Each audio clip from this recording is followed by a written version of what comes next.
France के रक्षा मंत्रालय ने पुष्टि कर दी है कि Bharat 90 Rafale F4 fighter jet खरीदने पर बातचीत कर रहा है और इसमें 24 राफेल F5 वर्जन भी ऑप्शंस भी शामिल हो सकते हैं। अगर ये डील होती है तो भारत दुनिया का पहला ऐसा देश होगा जो राफेल का सबसे advance version Rafale F5 generation को खरीदेगा। ये वही जेट है जिसके बारे में कहा जा रहा है कि ये हवाई युद्ध का पूरे का पूरा नक्शा बदल सकता है। सबसे रोचक बात यह है कि रूस के रक्षा मंत्रालय ने पहले इस अनुमान को सार्वजनिक किया था, लेकिन बाद में उस बयान को हटा दिया गया। भारत ने अभी तक ऑफिशियली इसकी पुष्टि नहीं की है, लेकिन फ्रांस की ओर से पहली बार यह बात खुलकर कही गई है और यह खुलासा ठीक उस समय हुआ है जब हाल ही में यह बात सामने आई है कि चीन और पाकिस्तान ने मिलकर ऑपरेशन सिंदूर के दौरान राफेल के बारे में दुष्प्रचार फैलाया था ताकि वो अपना J-10C भारत को बेच सके। तो सबसे बड़ा सवाल राफेल F5 आखिर क्या चीज है? दुनिया में अभी जो राफेल उड़ रहे हैं वो F3R और F4 स्टैंडर्ड पर हैं, लेकिन F5 स्टैंडर्ड पूरी तरह से गेम चेंजर होने वाला है। दसॉल्ट एविएशन जो कंपनी राफेल को बनाती है उसने साफ किया है कि F5 वर्जन में होंगे सबसे ज्यादा शक्तिशाली इंजन, बेहतर सर्वाइवल कैपेबिलिटी, नई जनरेशन के सेंसर्स और अगले स्तर की इलेक्ट्रॉनिक वॉरफेयर सिस्टम।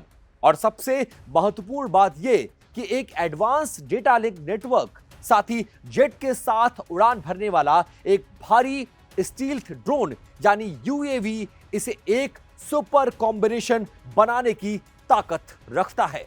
फ्रांस के रक्षा मंत्री पहले ही कह चुके हैं कि राफेल F5 एक स्टील्थ ड्रोन के साथ ऑपरेट करेगा। यह ड्रोन करीब 5 से 6 टन वजनी होगा और air to air, air to ground दोनों तरह के मिशन को पूरा कर सकेगा और इसमें स्टील्थ टेक्नोलॉजी प्लस बड़ी वेपन कैपेबिलिटीज दोनों शामिल होंगी।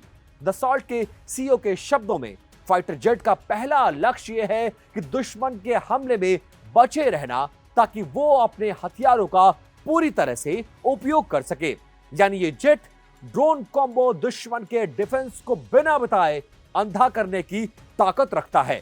अब आते हैं उस क्षमता पर जिसकी वजह से दुनिया F5 को लेकर चिंतित भी है। परमाणु हमले की ताकत को लेकर भी अब सवाल खड़े हो रहे हैं। एरोटाइम की रिपोर्ट के मुताबिक राफेल F5 को नया ACN-4G hypersonic scam jet missile को ले जाने के लिए डिजाइन किया गया है। यह मिसाइल बना रही है MBDA ग्रुप द्वारा। यह मिसाइल हाइपरसोनिक होगी और इसकी क्षमता बहुत लंबी दूरी तक प्रहार करने की हो सकेगी और कर भी सकती है। स्ट्रैटेजिक यानी परमाणु मिशन, इसके लिए जेट में ultra fast connectivity, stealth operations और उन्नत सेंसर पैकेज दिया जाएगा। फ्रांस ने पुष्टि की है कि भारत 90 राफेल F4 के लिए बातचीत में है और इसी पैकेज में 24 राफेल F5 का ऑप्शंस भी शामिल हो सकता है। यानी F4 भारत की तात्कालिक जरूरतों को पूरा करेगा और F5 भारत को सीधे 6th generation air combat system की तरफ ले जाएगा। अगर भारत ये डील फाइनल करता है तो F5 का पहला विदेशी ऑपरेटर भारत बनेगा और ये भारत की पावर को कई दशकों आगे तक ले जाने की क्षमता रखता है। दूसरी तरफ चीन और पाकिस्तान में हाल ही में ऑपरेशन सिंदूर नाम का दुष्प्रचार अभियान चलाया था, जिसमें राफेल की क्षमताओं पर झूठे आरोप लगाए गए थे, जिसका मकसद था राफेल को बदनाम करना और भारत को उनका J-10C या J-35 खरीदने के लिए प्रभावित करना। लेकिन अब जब F5 की चर्चा तेज है तो चीन विशेष रूप से चिंतित है, क्योंकि उसके पास भले ही J-20 एंड J-35 है, लेकिन Rafale F5 plus stealth drone का कॉम्बिनेशन इंडो पैसिफिक में पूरे के पूरे बैलेंस शीट को बदलने की ताकत रखता है। राफेल F5 को 2030 के आसपास फ्रेंच एयरफोर्स में शामिल किया जाएगा। इसके बाद यह माना जा रहा है कि ये जेट 6th जनरेशन यानी सिस्टम का हिस्सा बनेगा और फाइटर जेट और ड्रोन टीम की तरह काम करेगा, यानी मैन्ड अनमैन्ड टीमिंग। भारत अगर F5 खरीदता है तो आने वाले दशकों में यह तकनीक भारत की एयर सुपीरियरिटी को नए स्तर पर पहुंचाने की ताकत रखता है। तो भारत फ्रांस के बीच ये संभावित डील सिर्फ जेट खरीदने की नहीं है, बल्कि ये आने वाले वर्षों में एशिया की सबसे पावर का भविष्य तय करने वाली डील बन सकती है।